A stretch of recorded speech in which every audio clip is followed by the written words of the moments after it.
मैं अयोध्या का राम मंदिर बोल रहा हूं। मैं मानता हूं कि मेरा पूरा इतिहास शब्दों में समेटना किसी के लिए संभव नहीं है, क्योंकि मेरे ऐतिहासिक और कानूनी महत्व को तो फिर भी काफी हद तक समेटा जा सकता है। मेरे लिए असीमित धार्मिक और पौराणिक मान्यताओं और उनसे जुड़े तथ्यों को शब्दों में सहेजना असंभव है। फिर भी यहां पर हमने इस पवित्र मंदिर के बारे में उसके हर पहलुओं को कुछ गिनती के शब्दों में समेटने की कोशिश की है, जिसकी शुरुआत धार्मिक ग्रंथों और पौराणिक मान्यताओं से कर रहा हूं। मेरे प्रभु भगवान श्री राम का पहला मंदिर उनके पुत्र कुश ने बनवाया था। पौराणिक कथाओं और धर्म ग्रंथों के आधार पर तय हुई परंपरागत धारणाओं के अनुसार अयोध्या के पवित्र श्री राम जन्मभूमि मंदिर के इतिहास का विवरण कुछ इस प्रकार है। जब भगवान श्री राम प्रजा सहित बैकुंठ धाम चले गए तो पूरी अयोध्या नगरी मंदिर, राजमहल, घर द्वार सरयू में समाहित हो गई थी। मात्र अयोध्या का भूभाग ही बच गया और वर्षों तक यह भूमि यूं ही पड़ी रही। बाद में कौशांबी के महाराज कुश ने अयोध्या को फिर से बसाया। इसका वर्णन कालिदास के ग्रंथ रघुवंश में मिलने की बात कही जाती है। लोमश रामायण के अनुसार उन्होंने ही सर्वप्रथम पत्थरों के खंभों वाले मंदिर का अपने परम पिता की पूज्य जन्मभूमि पर निर्माण करवाया था। वहीं जैन परंपराओं के मुताबिक अयोध्या को आर्षभदेव ने फिर से बसाया था।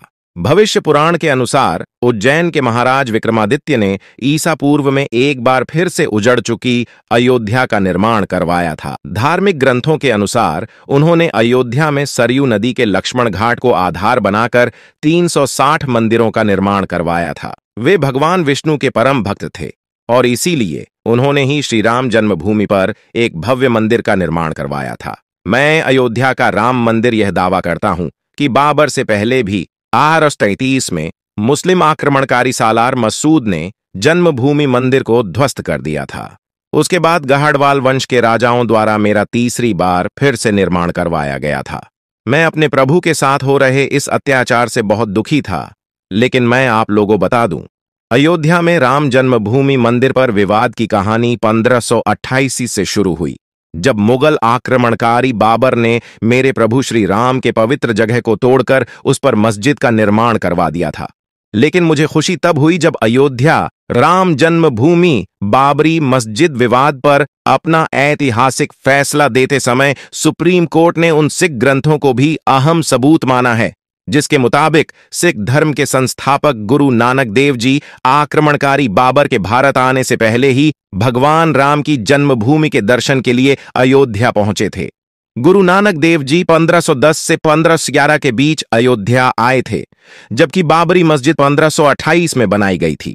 इतिहासकारों के अनुसार वहां पर बाबर के कहने पर उसके एक सूबेदार ने मस्जिद का निर्माण करवाया था। राम मंदिर और बाबरी मस्जिद के विवाद को लेकर जन्मभूमि के आसपास के इलाके में पहली बार 1853 में बहुत खून खराबा हुआ। 1859 में अंग्रेजों ने इस विवाद को रोकने के लिए मुसलमानों को ढांचे के अंदर और हिंदुओं को राम चबूतरे पर पूजा अर्चना की इजाजत दी।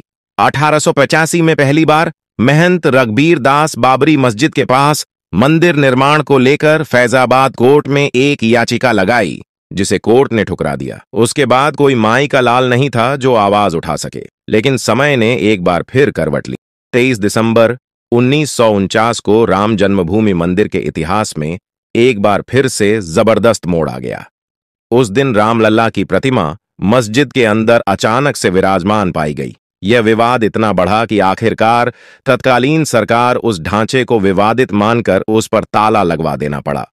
ढांचे के अंदर नमाज रोक दी गई, लेकिन बाहर राम चबूतरे और परिसर के बाकी हिस्सों में पूजा अर्चना निरंतर चलती रही। अब मैं जान चुका था मेरा सुनहरा समय शुरू हो गया। 1950 से तात्कालिक विवादित परिसर को लेकर कानूनी जंग शुरू हुई। गोपाल विशारद और रामचंद्र दास ने ढांचे के अंदर रामलला की पूजा की इजाजत और उनकी प्रतिमा वहीं रहने देने की अनुमति के लिए फिरोजाबाद सिविल कोर्ट में 2 अर्जी दाखिल की। 1959 में निर्मोही अखाड़ा ने भी तीसरी अर्जी लगा दी। इसके जवाब में 1961 में यूपी सुन्नी वक्फ बोर्ड ने विवादित जगह पर कब्जा लेने और ढांचे के अंदर से मूर्तियां हटाने की अर्जी लगाई। 25 साल बाद 1986 में यूसी पांडे की याचिका पर फैजाबाद के जिला जज के एम पांडे ने 1 फरवरी 1986 के ऐतिहासिक फैसले में विवादित ढांचे से ताला हटाने का आदेश दिया और हिंदुओं को पूजा करने की अनुमति भी दे दी। मुझे समझ में आ गया कि हनुमान जी की कृपा बरस रही है। अगस्त 1989 में इलाहाबाद हाईकोर्ट ने फैजाबाद जिला अदालत से टाइटल सूट अपने हाथों में ले लिया और विवादित जमीन पर यथास्थिति बरकरार रखने का आदेश दिया, यानी पूजा अर्चना निरंतर जारी रही। नवंबर 1989 में तत्कालीन सरकार ने विश्व हिंदू परिषद के विवादित भूमि के पास ही शिलान्यास की इजाजत दे दी। 6 दिसंबर 1992 को अयोध्या में राम जन्मभूमि आंदोलन से जुड़े लाखों कारसेवक जुटे थे। उन्होंने ही उस विवादित ढांचे को ध्वस्त कर दी। भगवान रामलल्ला ढांचे से निकलकर अस्थायी टेंट में आ गए।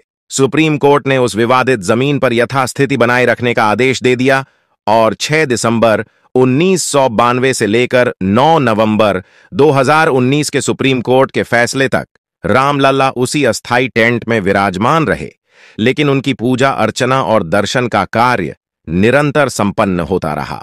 1993 में तत्कालीन पीवी नरसिम्हा राव सरकार ने विवादित जमीन के आसपास की 67 एकड़ अतिरिक्त जमीन को भी अधिग्रहित कर लिया। 6 अगस्त 2019 से लगातार सुप्रीम कोर्ट में सुनवाई होती रही। 16 अक्टूबर 2019 तक सुनवाई सुप्रीम कोर्ट ने इस विषय पर फैसला लेकर सुरक्षित कर दी। 9 नवंबर सन 2019 को 5 जजों की बैठक ने एक अहम निर्णय लिया जो हिंदू पक्ष में था। 277 एकड़ जमीन को विवादित जमीन बताया जो हिंदुओं को प्राप्त हुई। यह जमीन राम मंदिर के लिए दी गई और बाबरी मस्जिद के लिए अलग से 5 एकड़ की जमीन मुस्लिम समुदाय को प्राप्त हुई। 5 मार्च 2020 को रामलल्ला की मूर्ति एक टेंट हाउस से निकालकर फाइबर के मंदिर में स्थापित की गई, उसकी पूजा की गई। इसके पश्चात 5 अगस्त 2020 को भारत के प्रधानमंत्री श्री नरेंद्र मोदी द्वारा तथा आरएसएस के संचालक मोहन भागवत तथा यूपी के मुख्यमंत्री श्री योगी आदित्यनाथ द्वारा तथा कुछ साधु संतों को मिलाकर 175 लोगों समेत अयोध्या के हनुमानगढ़ी जिले में मंदिर की नींव रखी गई। राम मंदिर की नींव रखने में चांदी की ईंट का प्रयोग किया गया। ईंट पर राम का नाम लिखा गया है जो लगभग 2 किलो 500 ग्राम के आसपास थी। मंदिर का ढांचा अत्यंत सुंदर बनाया गया जो चंद्रकांत सोमपुरा ने बनाया था। मंदिर बनने का कार्य अत्यंत तेजी से चल रहा है। लगभग 2023 तक यह कार्य पूरा हो जाएगा।